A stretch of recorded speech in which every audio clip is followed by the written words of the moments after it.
So we're going to start out the same way, frame.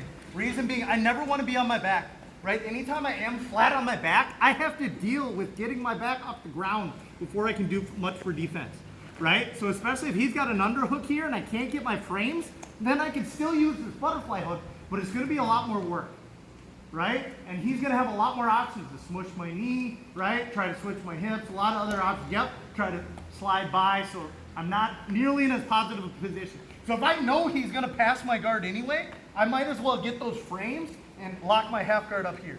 Does that make sense? It's just beating it to the punch. So I'm going to keep working from my frames here, tuck that foot inside, come back, right? And now I'm going to stay on his arm. Okay? Like I was saying to you guys, nobody who knows how to defend butterfly is going to keep pressuring into me and let me get an underhook. Right? At this point, I'm winning this position most likely. Okay, unless he's got some tricks, which there are some tricks in foot. Right? So he's going to keep his butt back and he's not going to let me get my underhook. So instead, I'm going to keep that inside space. I'm going to slide back to a wrist. I'm going to extend myself away, pass the hand across, and grab onto his arm. Right? Lock onto that tricep. Okay, now the leg the side that I'm moving to needs to step out. So usually when I do that transition there and I'm attacking that arm drag, as I lean back, I step on the hip to get my foot free already. Right? Now I shoot that foot past, pull his arm past me so I'm glued to the back of his shoulder, and my other arm wraps around his hips. Okay? Free the arm, switch my hips. Now I'm behind him. All kinds of options here. I can take his back.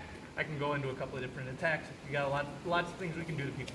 Plus, I already have a hook if you're a leg rider. Make sense? So we're starting on our back.